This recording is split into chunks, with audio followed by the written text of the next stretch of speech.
So, welcome to AFU United WFC.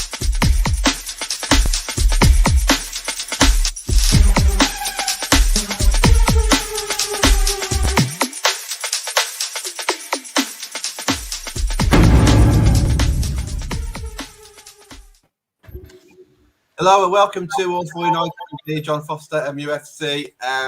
Friday Night Fan Forum, got me and 5 others with us tonight. Quite a few differences of opinions as well, I think, throughout tonight's show, so I'm looking forward to hearing what everyone's got to say.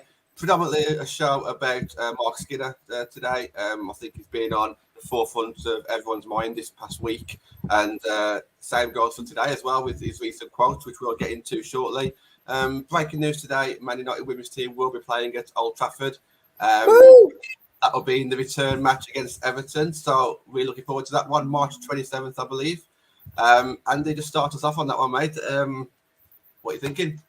It's great news. I'm really pleased, to be honest. I think with 4 months' notice as well, we have a chance of really getting a good crowd and proper promotion, and actually have done well by announcing it now. It's in people's heads because we're playing Everton away this weekend.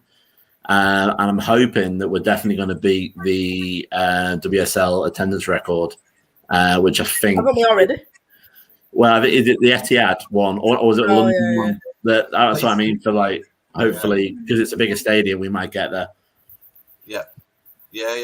Stu, obviously, you go to Old Trafford quite a lot, probably more than most of us there. What are your thoughts seeing the women's team there? Well, I think it's about time, to be honest. I've always thought that during international breaks, then that the women's team should make their home at Old Trafford. I don't kind of understand. I know Manchester United would argue it would probably cost more to heat the place than what we're getting revenue ticket-wise, because the tickets are only, £6 each. But I think they've got a real chance of growing the game if they started playing women's matches at the home stadiums during international breaks. And to me, it's a bit of a no-brainer. But I suppose when you look at the history of the way that Man United have treated the women's team in terms of where they were training, et cetera, it's no surprise. So I kind of agree with Andy, giving people 4 months' notice. I'm quite looking forward to it. I'd encourage my fellow season ticket holders to turn up on the day, providing they can get their seats, which I would imagine they could, and make it a bumper crowd and make it a really good day, an important day for Manchester United women. Yeah, what I like about this fixture, and I'll bring you in shortly, we're playing Everton, so Everton's only down the road, really, so some of their fans should be able to come across. I don't know how many they'll bring with them, but it's like... They'll get in the away end. Yeah, they can probably stretch to half a dozen. But yeah, they're actually doing an official away end. I saw that on the email as well, which is good. It's good. And like you say, we have got plenty of time to really promote this now, so it's going to be... I'm really, really looking forward to it. I don't know if I'm as excited as Stu regarding the amount of games at Old Trafford. I think it's good to have at least one a season, 1 or 2 maybe. But I do like LSV. LSV is home for me. But it's definitely a massive occasion, and it will attract more people. And hopefully, just like yourself, Stu and Connor, who's come from the men's game, that could definitely go on. There's a chance though. These are the types of games, under 23s, under 19s, under 18s, etc., where the kids that get a chance to go to Old Trafford that don't get a chance during match days. So they get a chance to experience it. And that's what I would imagine the club is banking on. And that's what I would hope you would see. A lot more kids, a lot more families, because people just don't get a chance to go to Old Trafford at the minute. It's just a nightmare. So. Yeah, I agree. I do agree with the international break. So then it looks more like we're sharing a stadium. Yeah. Depending on whether it's a World Cup year or tournament year or whatever, we probably get more opportunity because there'll be more international windows. But I do think it's a good idea. Obviously, great that it's at Old Trafford. My only issue is I'm hoping it's not Mother's Day weekend, just for the simple reason. Obviously, it's Mother's Day weekend, so that might detract from the amount of people that would come, because obviously, maybe I'm stereotyping, but maybe the mothers will not want to come. But again, it's how it's promoted. You never know. But I'm hoping it's going to be a good crowd. And obviously, if we smash the city. Just did a quick Google. It is Mother's Day, the 27th of March. Oh, all the things, seriously. Flip. Well, could get moved a few days. It could be the Saturday, couldn't it? I knew they wouldn't do it, so it was actually legible for us to promote it. I knew there would be something. Oh, right, okay. We won't change it to a Saturday now. We'll lay out now that says 27th. Have they Well, my officially mum's said coming. That's a 27th? present. I've decided. It's a birthday that week anyway, so she can get 2 presents. Slated, we missed the last game at Old Trafford, along with all the other fans. It's going to be a very exciting time for us, isn't it, for Man United women's team? Yeah, and with having a season ticket at Old Trafford for 21 years up to 2017, it'll be nice to get a chance to get back there and enjoy the journey and enjoy the approach to the stadium and the buzz about a place like Old Trafford again, and getting there watching the team that I now regularly watch. So it'll be good for the girls to play there with a crowd, and it'll be good for us to feel that big stadium feel again. Yeah. And kind of just like the final point from yourself, I mean, how do you think the players will react to this? Because obviously, there's a big difference going from 3,000-4,000 fans to maybe 30,000-40,000. Yeah, it's quite a lot. Yeah, I think that's the only downside, isn't it? Could the pressure take its toll? If you're going to get, let's say, 15,000-20,000, maybe more, the pressure, more eyes on you. Every time you make a mistake, it's going to be more, the groans maybe around the ground. There's going to be a bit. So maybe that's the only downside. I mean, I'm excited. I think it should be every international, but there's no reason why not. Well, there is. It's money. It's the cost. It's not cost viable to have 20,000 people, 30,000, whatever at Old Trafford because of the cost of security, lighting the place, heating the place, everything else. It's just not cost worthy. And you know what United owners are like with money. So I'm excited for it. I hope we do beat the record. We probably should. There's, like you said, there are 4 months to promote it. There's enough time. So yeah, let's just see how many fans. And it's not like it's a further team, like a southern team or something like that. Like John said, it's just down the road. So hopefully we can get both sets of fans for the men's and the women's game. The only downside for me in terms of that, though, I wish it was a bigger game, if that makes sense. I know core women's fans say Everton is kind of a derby. I just wish it was a Chelsea, Arsenal, or a City. Can I jump in on that one?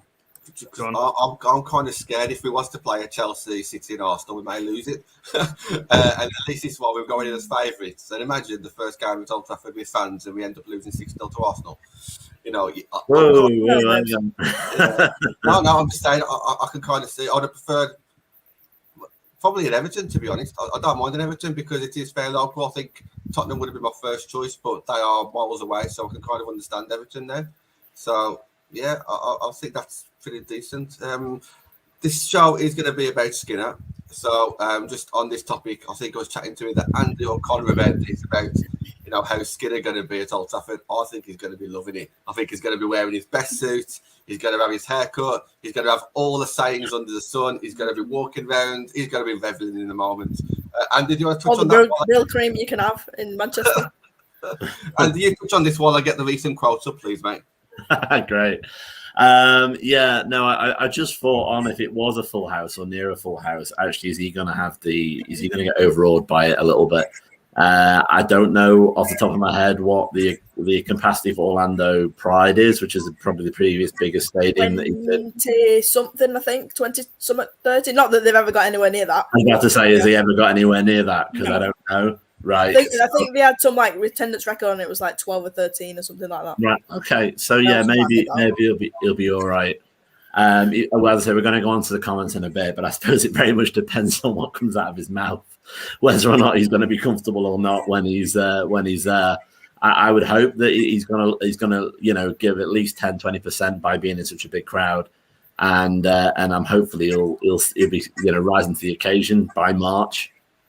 Rather than what the situation is now. Just before I read this quote out, I'll bring everyone on this one, because obviously Skinner a little bit longer than the rest of us. Every quote, everything, any bit of animation that he does, anything is scrutinising it. You got someone like me who actually likes it, providing the results and performances back it up. And then you got others who are a bit unsure about it, who don't like it.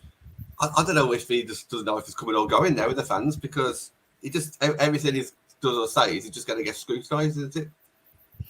I think he's just going to be him. I don't think he can be anything else, because I think he'll get found out. Yes, sometimes it is very annoying. Sometimes you need that bit of cliche just to get the peripheral fans vaguely understanding what we're talking about. Whether it's right or not is a whole other question. But I quite like it. Although, yeah, the Red Wave has now been copyrighted by another team in America, but we'll not talk about that. Well, not the Red Wave anyway. Blue Wave. Artistic license. But yeah, so I don't mind it. Obviously, if we get battered in a game and then it starts coming out with all the idiot stuff, then that's another story. You just get to the point, like we've lost. Why? Not other philosophical things that nobody really cares about at that time. But yeah. Hello to everybody in the comments. I'll keep putting your comments on screen. I just want to read these out then. So I've got this from As If Burhan. I don't know if Emma Sanders has put some out. I can't remember now. But I was going to read the As If ones because I haven't got it all in front of me. So regarding Jackie Grouden and the injuries, Mark Skinner tells me that Jackie Grouden remains sidelined with a hamstring injury and will be out for the next few games. The quote is, we'll just take our time and make sure she's not out for any sustained period. And Millie Turner is coming along nicely, but won't feature for the next few games. Right, I just need to quickly say something. He keeps saying that about everybody being slowly. If you be slowly, everybody's being so slowly that we don't go fasty. And that's what's starting to annoy me now. Yeah, obviously be careful of players, but again, the athletes at the end of the day, they're not like 11 aside on a Sunday. They want to play every game. They should have the right facilities and staff around them to make that happen. So why not? We've got a squad. So, yeah. On that comment about having a squad, midfield is where we are stacked. But even with everybody fit, we're not using the depth in midfield. Vilda Borisa hasn't seen a pitch yet. Well, that's a whole other show in itself. Yeah. Well, that's the point. Are we really going to miss a midfielder if we don't use the depth of midfield anyway? Oh no, but the point is Jackie Groningen is a big miss. Oh yeah. But if we're not using the depth in midfield anyway, yeah. It's just the players in general that he says it with everyone. It's not like even like other people were injured and stuff like that, like Russo. Yeah, just annoys me. That's all. I'll have to comment on this one because it's about the Spurs game. This is the one that I think has got everyone talking. So this is on Emma Sanders' tweet. Asked Mark Skinner if Man United performances are where he'd like after the Spurs game. And he put, I felt there were a few unfair comments, to be honest. When I look at the stats, everything was super comfortable. If you didn't feel that, I'm sure you weren't watching the same game. That was part one. Part two, could we have been better? Of course we could. We wanted to create a few more clear-cut chances and support our wingers from behind with our fullbacks and a little better. But performance-wise, I thought we were okay. You have to take the chances and have grit. You come in on that one, Connor, and then I might just pass. I don't see. I get people's frustration, but I don't see what he said that is wrong. We controlled the game, maybe not in the way people would like, but we control the game in a typical Mark Skinner way, which is keeping it around the back four and your 2 6s. So in what he's saying, he's correct. We did, but people's perception of controlling the game is different. Some people's controlling the game is going 4-0 up and then passing it around and keeping the ball. Some people's controlling the game is keeping the possession in midfield. His way of controlling the game is picking it between your back four. So in what he's saying, he's not particularly wrong. Spurs weren't battering us. They had a few chances, but no point in that game, and apart from the last 15 minutes, that I think Spurs were going to score. It was only the inevitability towards the end where you thought, okay, this is getting a bit, which is one, something we'll talk about later, which is game management, which we lacked in that game. And his second point about the fullbacks being higher up, this has been an issue since Chelsea, actually. The fullbacks are not, maybe that Chelsea game has made him a bit scared. I think it took a lot out of him, and he doesn't want to push the fullbacks high anymore because he did that against Chelsea and we got absolutely battered. So maybe he's looking at it now and then you've got to adapt to different games and these kind of things. But I think he's realised he did it against City, dropped them back a little bit in the second half. And ever since then, we've dropped the fullbacks back. Now, the problem is, if you do that, we don't have any width, and that's obvious to everybody. We don't. So if you're relying on width from the fullbacks and they're not going forward, then where are you going to get width from? And everything's so congested. So in what he said, he's not wrong. So I don't get the back. I get people are annoyed at him, and and certain things. After the interview that was a bit weird was the one straight after the game. That was the strange one because he started talking about tactics and things that shouldn't be done in a post-match on the pitch. That should be done in the tactics room, behind the scenes. But what he said today, I don't see what he said is wrong. And he's not going to come out there and say, yeah, we were awful, these players are rubbish kind of thing, is it? He's not going to come out and say, yeah, I got it completely wrong, we played awful. Because, ultimately, like I said, I'm just going to end there because what he said is right, but it's just not, people perceive it differently is what I'm trying to say. I think we're all desperate to jump in on that, but I think, is it Slater next? Yeah, go on, Slater. I think on his use of the word comfortable, he's using that as a positive. But the fact that we were comfortable in that second half is a negative for me because we know we are suspect to a defensive mistake. We let in some terrible goals no matter how well we play. And for him to think we're comfortable at 1-0 up, yes, we were more in control in the second half, but we need to be getting a 2-goal cushion. We need to be pushing for goals. We've got Russo, who is an animal going forward. We've got 2 top wingers who aren't playing as wingers. We've got Ella Toon, who's what player of the month was she? She's on fire. We've got the attacking threat. We shouldn't be sitting back at 1-0 and saying we're comfortable like this. Being comfortable at 1-0 is a negative, not the positive that he's used it as. We need to play to our strengths. Get the 2-goal cushion, 3 goals if we can. Once they equalised, we got it wide, put a cross in, and had a great chance. We could have been doing that for 90 minutes and had several great chances. Use the wingers we've got. Play positive football and don't settle for comfort at 1-0. The thing that just annoyed me about that was his reliance on the stats. And like I said on Twitter, his stats aren't the whole game. Like, they had a couple of worldly chances, and if Mary wasn't on top form, that game is a whole different kettle of fish. And that's what annoyed me. Yeah, game management is an issue, but we've spoken about that before, and that's just another topic. But it's just where he relies on other things. What really wound me up was that it's tone deaf from Skinner. When you mix it with it was a bit windy. You can't really tell it's a headshot. And then to use the word super comfortable as well. There's that adjective. I think my English teacher's probably going to roll in the grave there. So we weren't super comfortable at all. And it almost felt like he was a little bit lashing out at the fact he's had criticism this week. At the end of the day, he didn't have to, it was an expert as well. What was it? What's the exact quote against on the lines of, you might have been watching a different game or something like that. And there wasn't really any need to sort of put it in that way. And I've not got I'm not got an agenda against Skinner, but I just don't understand. He doesn't need to do this sort of rubbish about his hair, which was, as kind of said, the weirdest thing out of what happened. It's a bit windy. Well, it's windy for both teams, mate. And then obviously, super comfortable that, stats back me up. It felt a little bit like he had his feelings hurt, and it's somebody, on Twitter that might decide to say, hey, I know what I'm doing, about this football kind of thing. Not a manager of a top 4, possibly top 3 WSL team. And I think that's what's got people's backs up. I think that, I agree with Connor. Zone 14 shouldn't have been mentioned in an interview. I don't understand why he mentioned it. Was he showing off that he knew what it was? Maybe. I don't know. But a lot of us had to Google to work out what he was going on about. And everybody did. Yeah, and so I don't really see the point. It's like we've gone from one extreme to another. Casey was quite guarded in interviews, didn't really show what was being said. And now we've got this guy talking about the power of the sun, the moon, the earth, and other things.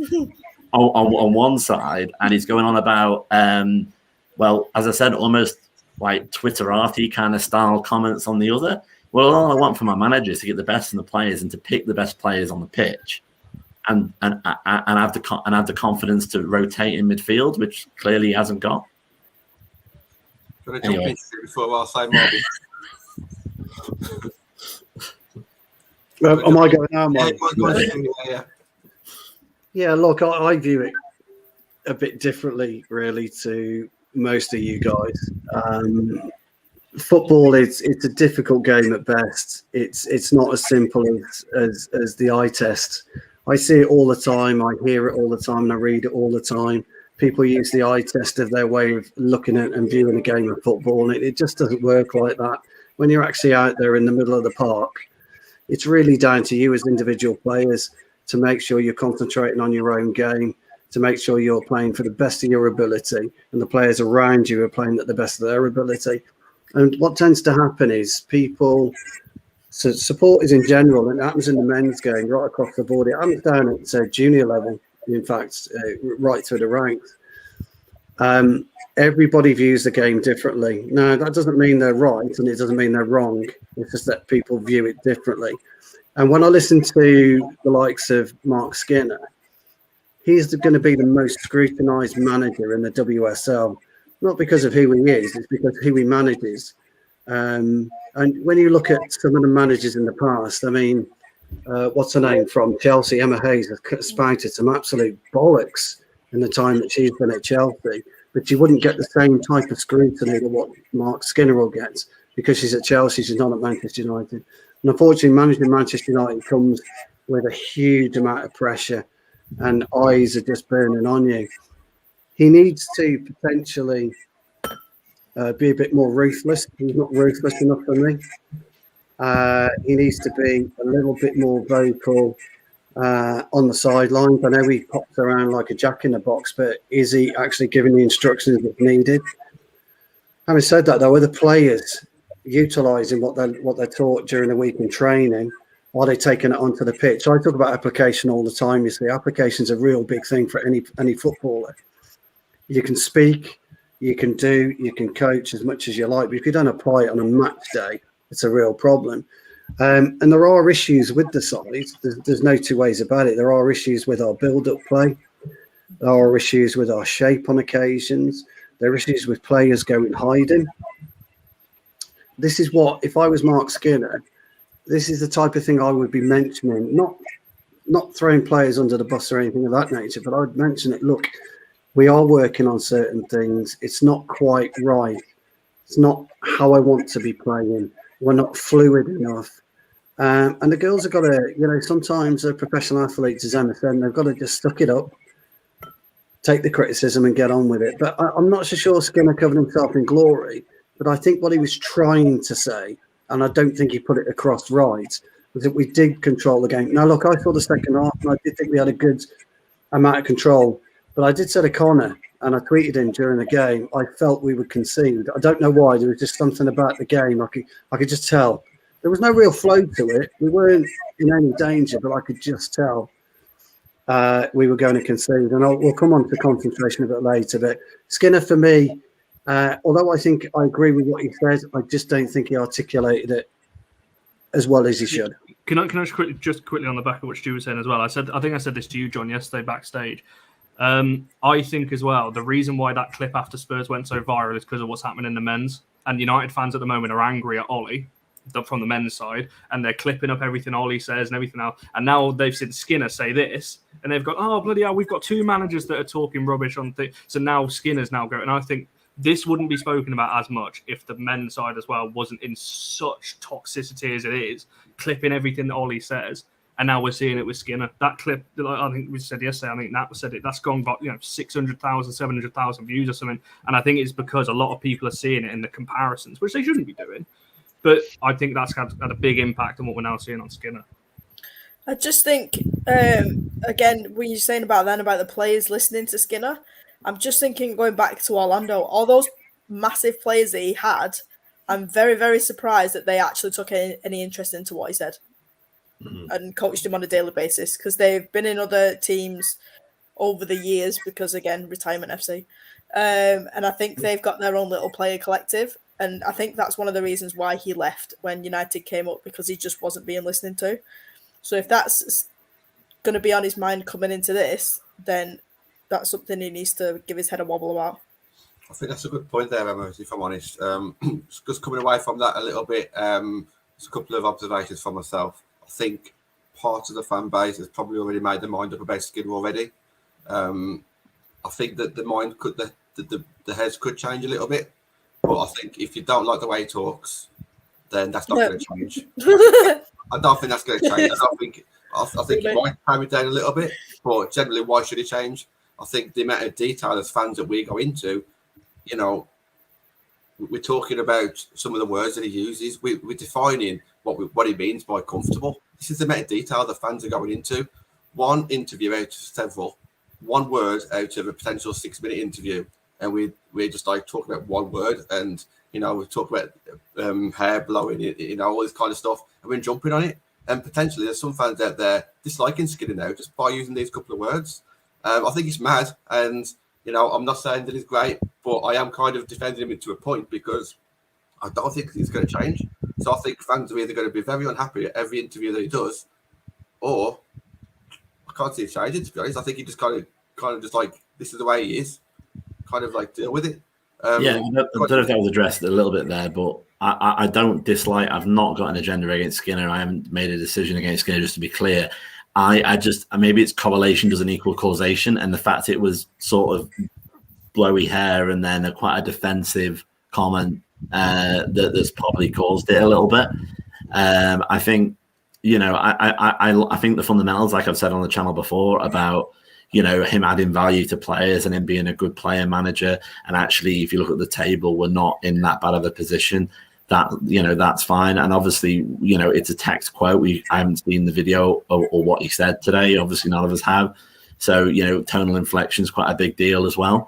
But it just felt a bit defensive. As I said, the way I read it, it read like a Twitter comment rather than a comment from the manager. Now, I'm not saying that I dislike the guy or I don't like the way he rolls his heart, you know, or anything like that. But I get there are other, you know, other people you're referring to as well.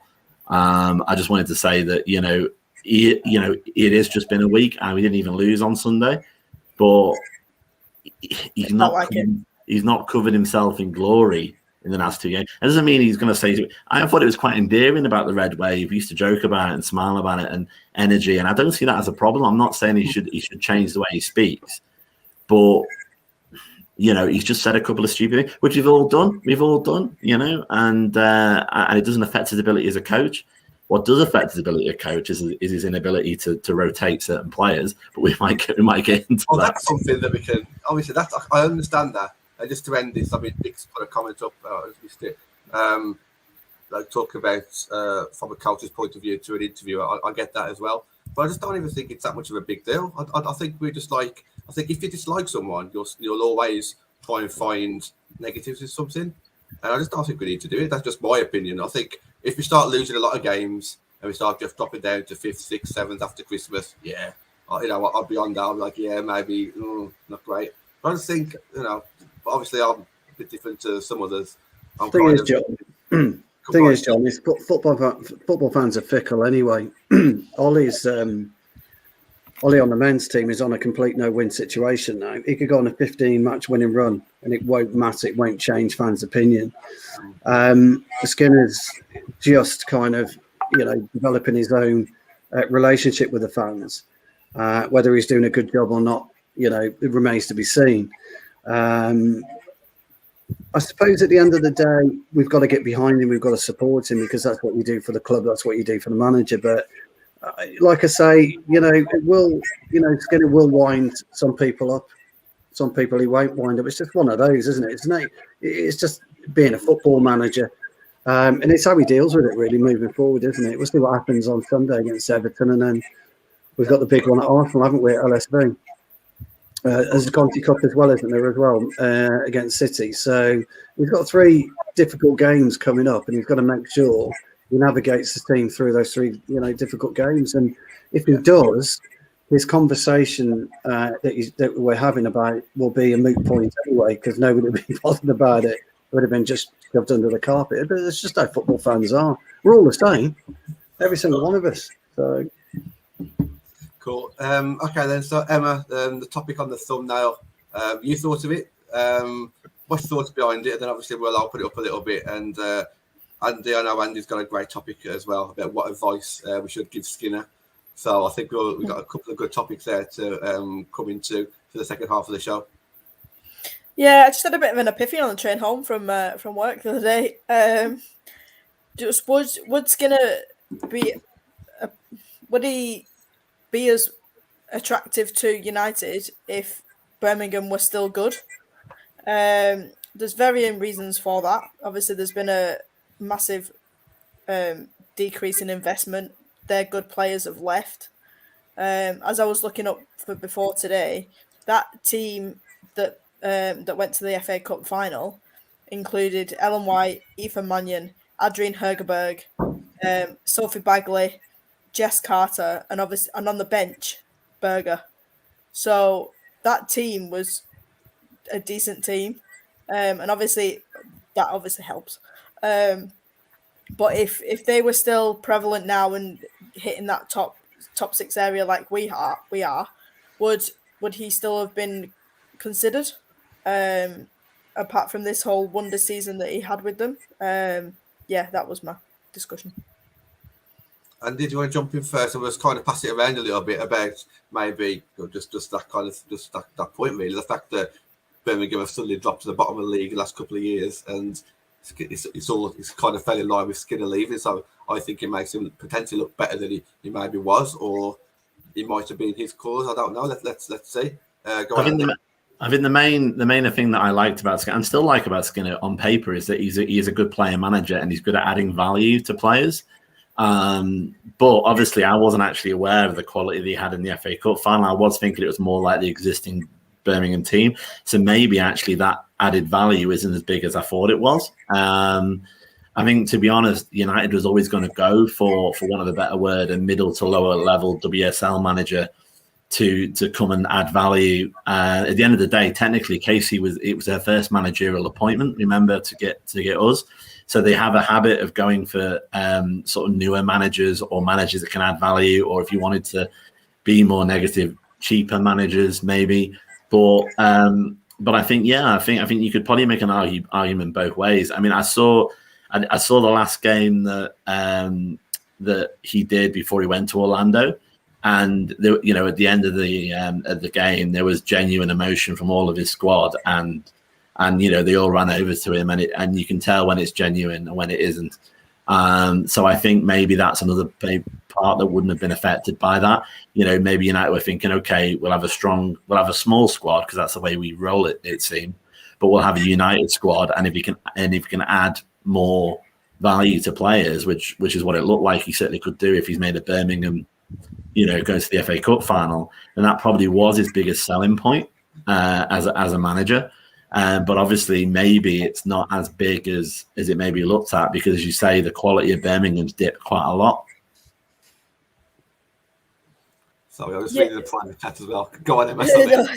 No, I was just going to say, like you say, there was other decent players. A lot of the players are still in the WSL. Ellie Brazil's one of what I could still call the kids, that I think is at Brighton. There's a few others that have been in and around the WSL in the lower leagues for the last few years. But yeah, you're right. He probably did add value to them, and obviously Ellen White's done pretty all right at club level. Aoife Mannion obviously as well. Berger, Bagley, they've all done well. And I'm not saying that might be a great manager. That's probably why they did well. And then that's probably another reason why he left. It could have been a Casey situation that they said, look, we're not going to have the money that you did last year, and that's why he's left. And then that's what's happened. I'm not doing this topic in a negative way. In fact, I'm trying to highlight that he was a good manager, and that's how we recruited him. But obviously, I don't want to just have a manager that's had one or two good seasons, and when we've got a plan going further down the line for the next 5-10 years. Never been Slateford on this then, because obviously when we had Skinner, the fan base was divided.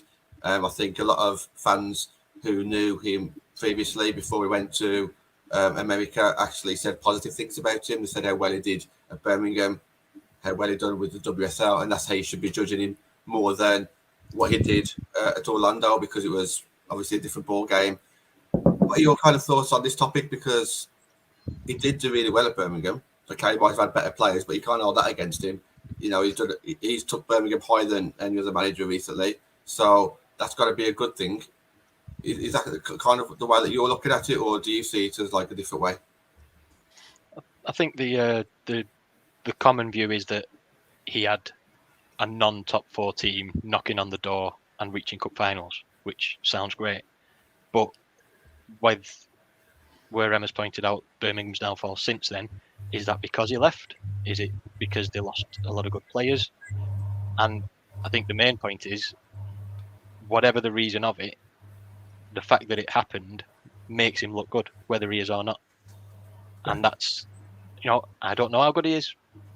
It suggests he's very good, there's a lot I do like about him. I don't mind the way he speaks. It's not how I'd speak, but it takes me back to Glastonbury and reminds me of carefree days. I don't mind that. I don't mind the way he is. Aside from this recent interview, which he obviously changed his tone, but I think there's some good things you can see. We seem like a together squad. The squad have always seemed quite tight knit. Results will tell.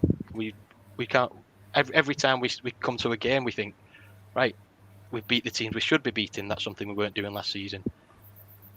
Losing to Chelsea's no shame, but losing 6-1's pretty bad. I think that being like people have said, that being so early on in the season has kind of given a bit of PTSD. Yeah. If that had been further on in the season, we might not be in as well. Yeah, you go back to. I mean, I think I see this recent interview as a bit of a Van Gaal moment, going a bit defensive. And another comparison with that is Van Gaal was 3-0 up against Leicester and lost 5-3, and since then seemed to go ultra defensive and panic and not want to take risks. And the point you just made, it could be similar to that. We beat 6-1. We don't want that to happen again. Are we going to be less adventurous so we don't get caught out and actually miss out on doing what we can do well? Mm-hmm. So I think it's going to take a lot of strength for him to ignore that result. Obviously learn from it, but not panic from it. Yeah, what I would say about Skinner, look, I don't know anything about the Birmingham team from 3 years ago or 4 years ago, whenever he was managing there, as you all know. But in football management, you've got to learn to work with the players that you've got, and that's it. Now, whether you've got a better squad or an inferior squad, you've got to get the best out of that squad. And the squad have got to buy into you as a manager and a person and a coach. I'm not quite sure where we are with that, if I'm being honest with the players, quite at this point in time. I don't know whether, I know he's not ruthless enough, but I don't know whether he's strong enough in a personality way to make the big decisions yet, whether he's finding his feet. And managers do have to find their feet. They will take time. The Chelsea result, it should give him a kick up the arse, and he should deal with that. And it shouldn't be a problem to him. If it does worry him, he shouldn't be in a top-line job, at any management level, because you can't have that. You've got to be, you've got to have rhino skin, I'm afraid, to be a manager in modern-day football. And he needs to show that. What he needs to demonstrate is, I'm not even talking a more tactical brain. He just needs to demonstrate a better way of setting the team up, or if he's got his own way of setting the team up, he then needs to put the correct personnel in the correct positions, which I don't think he's doing at the minute. Mm-hmm. So for me, what he was doing at Orlando, what he was doing at Birmingham, I can't really comment because I've got no idea. I can only view it from the 7 games that I've seen. It is 7, isn't it? 6 or 7 games that I've seen. And there's a couple of changes I would make. The trouble is I don't know enough about the players in depth of our squad to make those changes. But there's a couple of things I would do if I was Skinner, which would make us more balanced, because we're quite imbalanced as a unit at the minute as an 11. We don't flow forward together, and we don't flow back together. And what I mean by that is we don't attack cohesively, and we don't defend. To watch Mighty Ducks. You are, sorry? Need to watch Mighty Ducks. Well, it's funny you say that, because one of the basic coaching things, and I know what you're talking about. You're talking about the flying V, aren't you? And one of the basics in coaching in football is to learn how to kind of walk level together and walk back together. And one of the best ways to train it and to coach it at a very, very young age is to get the team in a gym, line them up in a 4-4-2, put some music on that they like, and then go 1, 2, 3, 4, 5. And that's how you do it. It's as basic as it comes, but that's how you learn your position. That's how you learn to go to stay together in a cohesive unit. Obviously, if you did that with the girls, they'd probably quite enjoy it. I don't know, but it's a way of doing it. But I take your point. But we're not cohesive moving forward, and we're not cohesive moving back. We're quite disjointed. He needs to sort that out.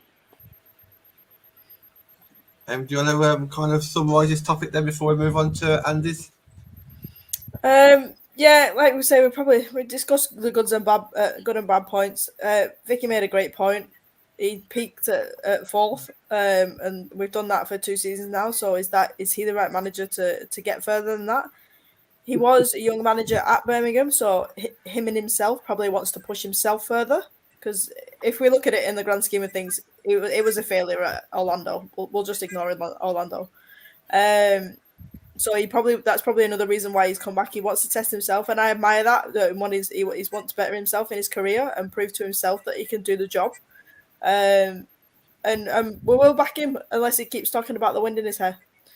And that's my thing. To be fair, then next. Come on, Andy. Yours is a funny one now. I'm looking forward to this one. What's your topic then? Are you going to give him your advice first, or are you going to give everybody else a chance? Well, like anything we always say on here, my opinion and my advice is exactly what you've paid for it. It's worth what you paid for it, which is obviously nothing.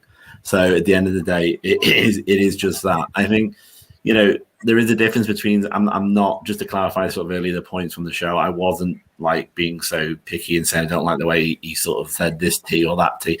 It was 2 specific occasions that and he probably, on retrospect, probably does think he shouldn't have talked about it being windy. And today, it was one where, it just felt a little bit defensive and a bit like he was turning his guns on his own fans rather than turning it on the opposition a little bit. And I also think that, he's made a great connection with the fans, and, he talks about how he loves the energy, and he almost, sort of eggs us up a little bit. He's picked the flag up at Durham. He sort of, he does that.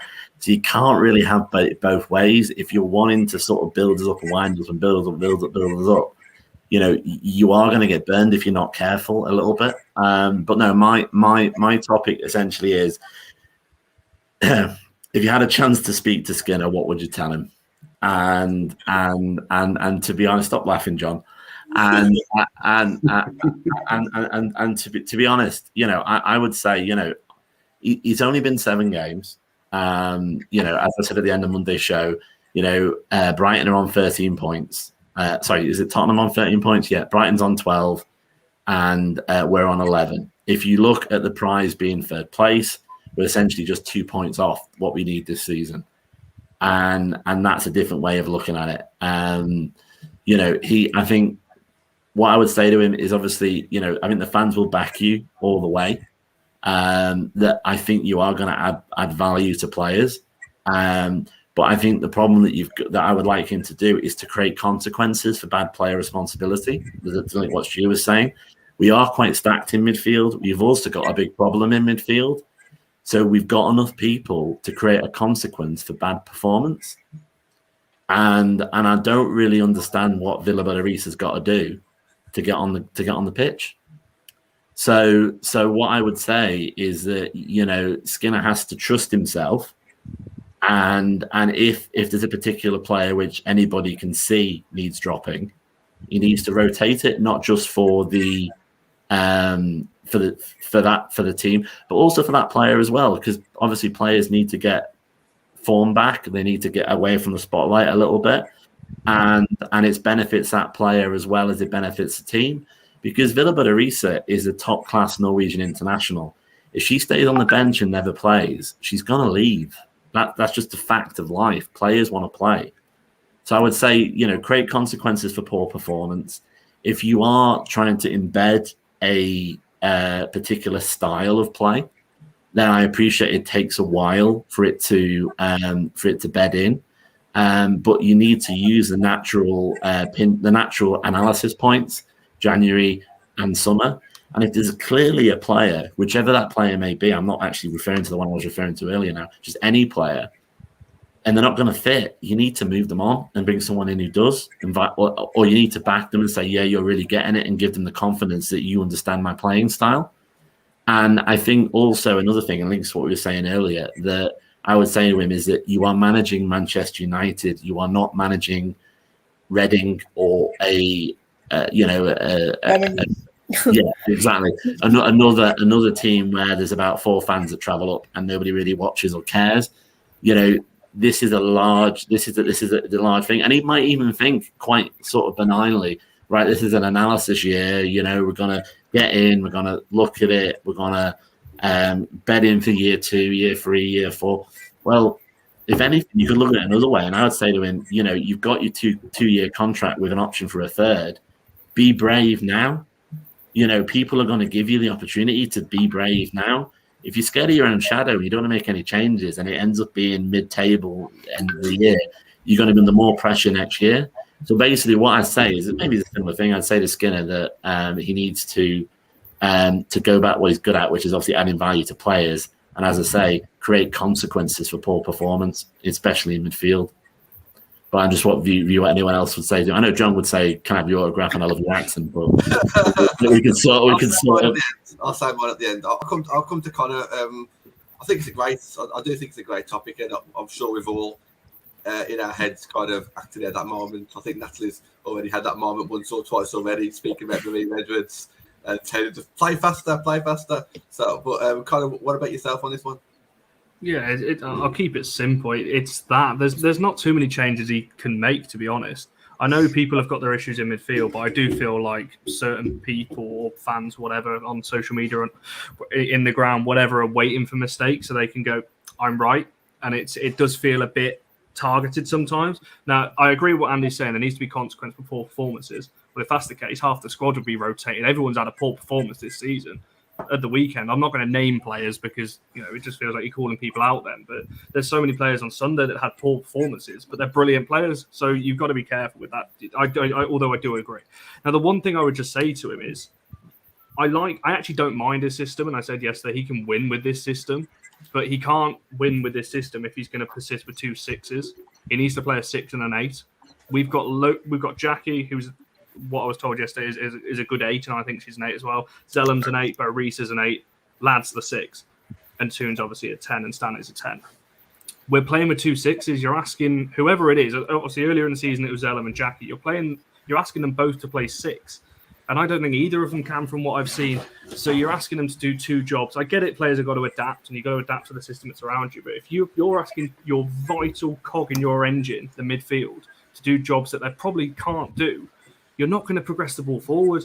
Earlier in the season, when we played Reading and Leicester, before we got battered by Chelsea, we were going through games because Honor and Hannah were so high.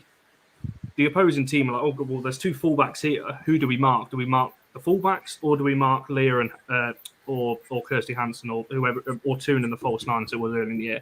Since that Chelsea game, because the fullback's not so high, everything's got to go through midfield. I've got some. Just go and watch the game back and just literally screen. You don't even need to watch the game. Just screenshot every time we've got the ball and watch where all of our players are. Honor will get the ball at fullback, and you've got 5 players within 4 yards in the centre of the pitch. And it's like you're never going to progress the ball forward if everyone is stacked in the middle. You need some width. So, briefly put, needs to start quickening the play up. If we're switching the play, it needs to go from fullback to fullback, or fullback to the other centre half, not let's play 10 passes before we can move the ball forward. And secondly, let's start using the midfield as a proper midfield, a 6 and an 8, so you can progress forward. When I said 2 6s, it's exactly the same in the men's. It's the McTominay Fred double pivot, and it's exactly what I said on Sunday. It just goes side to side, back to the back 4 and play it around. And that's what I said earlier about we were comfortable because that's what we were doing, playing it around the back 4. So, yeah, speeding the play up and just switch the play a little bit faster. Yeah, I think Andy and Connor are both right, actually. If you're not playing well in any professional outfit, you should be maybe taken out of the equation. I do think, though, that the players that aren't playing well, they are played out of position. I know we're speaking about the midfield 3. I could talk about the 2 wingers as well. Our wingers don't penetrate deep enough. They penetrate to the edge of the 18-yard box and then try and put a crossing from then. 2 reasons for that. There's only really Russo that's in there. We're not getting any support, and that's because we're playing with 2 holding 6s rather than 2 8s. So if we played with 2 8s and Russo, then we would at least get some kind of support in there. The other thing is some of the wingers have a habit of kind of going so far and then turning back on themselves, which I don't quite understand. Because I think that's what Mark's saying. Because last season, obviously, you go straight to the byline, smash it in, and then somebody would be there. That's why I don't get it. Then, if he is saying that, when we're not, we shouldn't play with natural wingers, because we're not playing with natural wingers. You're playing with inside forwards, and the inside forwards, by definition, aren't going back and helping your fullbacks, which is what they should be doing. So there's no cohesive unit on that side, and there's no cohesiveness in the middle. And because we are playing with 2 6s, what you tend to find is they're on top of Mannion and Thor. So you've got a very little gap between the two of them, and you need a bigger gap. And that's why if you have a single 6, I presume Ladd, I presume she's our best holding midfielder from what I'm told. If you have Ladd as our holding midfielder, he doesn't need to be spraying the ball 40 or 50 yards. She can just drop it into whoever the 2 8s are. Now, I think the better 2 8s are Zellum and Groningen from what I've seen. And I can only say that because I've not seen Bo Risa play. And I think Zellum is a better player than most of you guys think. Because as you talked about, Emma, as you talked about the wingers doing what Skinner is telling them to do, it looks to me that Zellum is doing exactly the same. She seems to have I agree. The other things I've been saying that she's annoyed about this season is she's not doing what she did last season, which is pinging the ball up. And again, that I've read that. Yeah, I've read that. No, she seems to have quite a good footballing brain. From what I can only tell you from what I've seen, but she has a good footballing brain. She's been and if it's utilised better, i.e., if she's in an 8, she'll have a lot more space to be able to create, and she just hasn't got that at the moment. And I'll just quickly touch on game management, and this is what it's all about. Game management is all about thought process during a game. And sometimes you've got to go rogue in a game of football. And if the manager's telling you to do something, you don't necessarily agree with it, but you can see a better option on that pitch. You've got to go rogue. You've got to take that. You've got to take that gamble. You have to do it all the time. And that way, you learn the game better, you progress better. So I think, Andy, you're right, and Connor's right. I can't go against either of you, but that's what I've noticed of the games that I've been playing. That's what game management is. Taking responsibility for your segment on the pitch and the players in and around you, and conversation, and being able to be vocal. We're not vocal enough again, and I can hear we're not vocal enough in the South Stand, and I'm miles fucking away from it. you know where you guys are, you can see it a bit more, but I can see what's going on. I can see it unfold better between us. I think you're right about Mary Earps. I think she played, again, from what I've seen, she's a good, strong, solid keeper, good communicator. I quite like Thor, as you well know. I think she commands the back slightly better than Mannion. I think Mannion might be a better ball player, but I think Thor complements them quite well. It's just if he can sort that middle 3 out, and he does play Ladd and then puts 2 8s in. Let's just say 2 8s. I think we'd be a better, more free-flowing, fluid team. Does anyone disagree? And this is more towards like Andy, Emma, Slater, and John. Obviously, you watched previous year. I'm gonna be pushing this agenda now. Could we see Skinner play a diamond? Because we're stacked in midfield. We don't have that many. We're not playing with wingers anyway, so we may as well go. Could we see a Russo and, let's say, Galton, for example, front 2, 2 and your 10, Jackie and Zellum, for example, as your 2 8s, and Ladd as your 6. Then you've got your midfielders that people want to see. You can rotate Bo Risa with either 2 of the 8. You're playing 2, and you've got Russo as a split striker with goal, because we're not playing with wingers anyway. So we may as well stack the midfield out and play the midfielders that we want to see. That's a more fluid formation. And the other thing about Tooney, from what I've seen, is she's really comfortable in the middle third and the final third, i.e. with the ball at her feet, and she's got decent vision. And I think it'd unlock her better as well.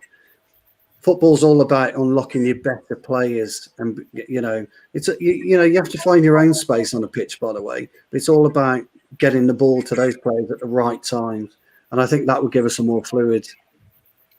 But you guys would know better, really, because you've seen them a lot longer. Yeah, I think with team selection, like you're saying, I think for me it's got to be Hayley, Ladd, and 2 progressive midfielders. And you say you think Zellum's better than we seem to give her credit for. I don't think it's a case of what the fans give her credit for. I think it's we don't know what kind of player she is anymore, because she was never a defensive midfielder, but now she's playing as a defensive midfielder. And then finally we see Hayley Ladd on the pitch, but it's not as the defensive midfielder, it's next to Zellum as a defensive midfielder. And that's what Connor was saying, yeah. I was delighted to see Ladd on the starting lineup against Spurs. And then when I saw that Zellum was there, I thought, are we going to see Zellum further up the pitch, or have we got two defensive midfielders that is completely unnecessary? And that's not because it's Zellum and I don't think she should play. That's because if she's being used as a defensive midfielder, then it's her or Ladd, not two of them.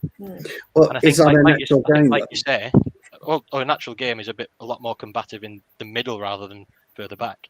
She was one of the players that, as the fight, she'd put a foot in, and then that seems to have disappeared a bit some way through last season, which is baffling because it was when she was on that kind of form that you think maybe she could play defensive midfield, but now she's not quite got that bite, and she's playing in the position where you need it the most.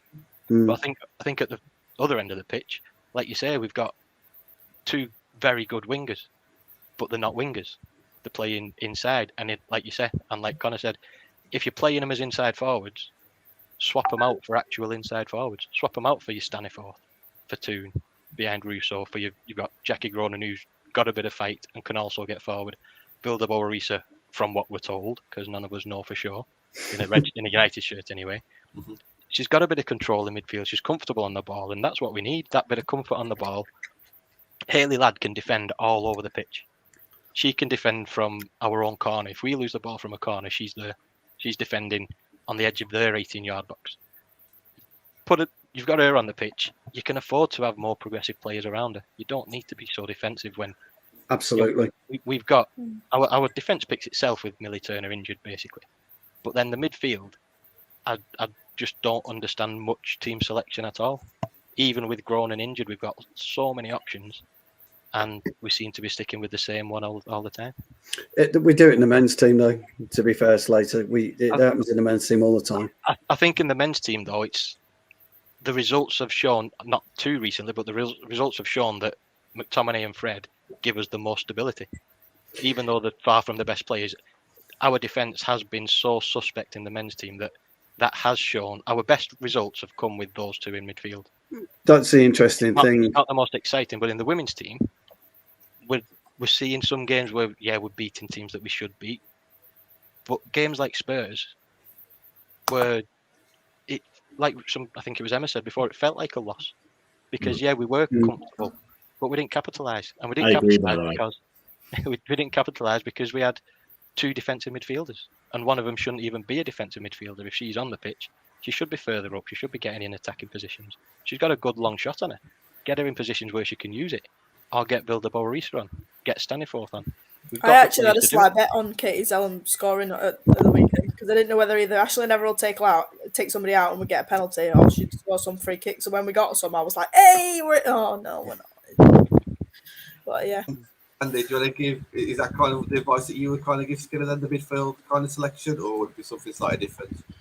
I mean, as I say, I get people are saying obviously that that people the spotlight's on her, and when she makes a mistake, people are like, "Yeah, I told you," kind of thing. But by being a captain, you have going to have more spotlight than anybody else on the pitch. In relation to looking at them, in relation to the advice there, I'm not as strong technically, obviously, with Diamond. I vaguely know what that is. But what I would say is that from a fan's perspective, last season we were most exciting when we were attacking back from the wings, when we did do wing play, and Galton, Leah Felch was on fire down the wings, and and even sometimes this season when Hannah's obviously gone down the wings, and we seem to have closed that channel off on both sides of the match, and because we haven't got much obviously depth up front, and we're having problems transitioning from defense to attack, we're tying ourselves in knots. So I think both, I was like what you were saying, I think both are valid really. I think that maybe Katie is getting a bad rap because she's being played in the wrong position, or she's as you say, with two defensive midfielders on there. I could still say that elements that I didn't like what I saw, but at the end of the day, I think I mean, this is what goes back, doesn't it, to super comfortable? Because if something's super comfortable, there's very little problems with it. That was a super comfortable meal. That was a super comfortable journey. That was whatever. It feels like there's very little problems with that, and I think there are significant issues. And I appreciate he's not going to go into detail over that, and I just hope that we do see a response this weekend, and hopefully, I think we will, because obviously he must have fought this week, and we'll just have to see what happens against Everton. Just before we bring Andy Slater in, I think this is an interesting thing here. What TJ Trex has said. This is bigger than just Katie's 100,000 1,000,000%. She's the only one in the same box. It's true. It's way bigger than that. But anyway, Slater, go on, mate. Yep. First of all, I think to refer back to the suggestion that players should go rogue if they don't think what they've been told to do is working. I think that's what we saw after Spurs equaliser. That's when, within injury time, we saw Leo Galton get down the left, get right to the byline and put a cross in, and Rousseau nearly scored. And that was the tipping point of, right, we need to do what we can to score now. Not, right, what have we been told to do? Come inside, turn back, pick a pass, get down, get a cross in and see if we can get a shot on target. And hopefully there was some realisation from that instinctive attack, take a risk. But risk taking is a huge part of football. You're absolutely right, Slater. I mean, you do play. So TJ said that it's a way to get benched. It isn't actually. It's a way of proving to yourself as a footballer and your teammates and the fans and everything that you've got that will to win. Because footballers need that will to win. If you don't have that will to win, you may as well just take the shirt off and go and sit on the bench. Because you're no good to anybody. You're no good to the squad. You're no good to the manager. You're no good to the fans. You're no good to anybody. And I think from that point of view, as you quite rightly said, Slater, they did. We had a go. And sometimes you just got to get your head down, get hold of that ball, and just run and see where it takes you. One of the things I said about Jackie Groenen, you might not know this, was that I felt that the games that I've seen her, she's just too eager with the football. She's got an abundance of skill, and if she just a little bit more calm on the ball, it'd be absolutely amazing. Now, obviously, I've not seen her play last season. This is my first foray into the women's game. I've not seen her play for Holland, where I'm told she plays much better for Holland than she is currently for the club side.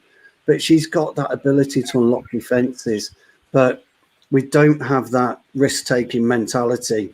And the biggest problem that any manager faces in football is playing your opponent and not your own game.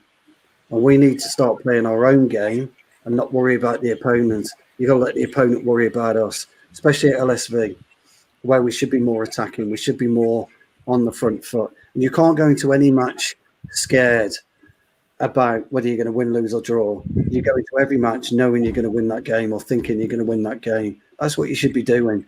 And when I talk about going rogue, that gives you that inner ability to carry the ball or be a bit more creative or be a bit more on the front foot, but just have a bit of determination and will. And that really actually has to come from the manager first. He's got to instill that into your players. But look, I used to operate on pure emotion when I was playing. It was all about emotion for me.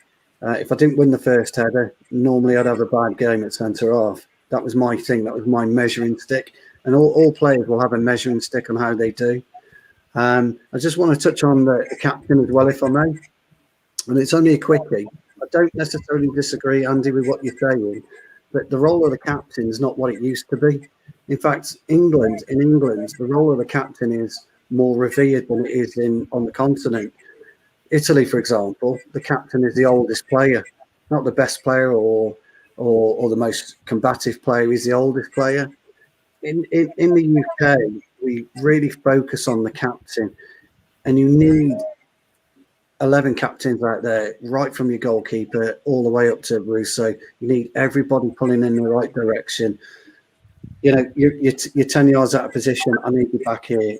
You need that type of thing going on, that type of communication. And Skinner might be trying. Andy, I think you were right, actually, at the beginning when you said he's trying to instill it. Is he trying to do it over 2 years, or should he be doing it now? Well, I think he should be doing it now. You don't want to wait on 2 years, because this first, when he had his first meeting with the players, he should have said, look, we want to win that league. Our only goal, our only aim is to win this league, irrespective of whether we know that Chelsea are better than us and Arsenal are better than us. Let's be honest about that. But you've got to instill that kind of belief in these players, and that's all I would say about Skinner. Emma, just finish up for yourself on this topic then. What advice would you give Skinner? Just explain his decisions and don't, especially after games, and not that his hair's flapping in the wind. Usually after games, obviously, especially like Spurs, we want answers. We don't just want some like generic politician answer, and that's what I quite liked about Casey. If we played rubbish, then she said we played rubbish. She would never ever throw somebody under the bus, especially a couple of times when Millie decided to score in her own goal. She'd just say individual errors, but we knew who she meant, and that's fine. And that's what. And just I want him to sign a certain player, so I'll probably just ask him that, to be fair. But yeah, just explaining situations, like if he cares about us, like he says, he shouldn't treat us as stupid. Like he should know that we understand the game, we know how the players play. His system might be different, so then if the match doesn't go the way we think, explain why. And then make us understand, and then if we don't, then sort yourself out. But yeah, just be more open with us. Like obviously, a manager, you don't have to tell us every single thing. That's fair enough. But don't treat us as stupid. Especially the ones that go home and away that he know, obviously not knows, but knows that we go every time. Don't treat us like just another paying customer. I like that, Emma, because I've been saying for the past couple of weeks, very, very similar. I just wish that he would come out so we could, like, we can't defend him if he can't be like open in these interviews and whatever.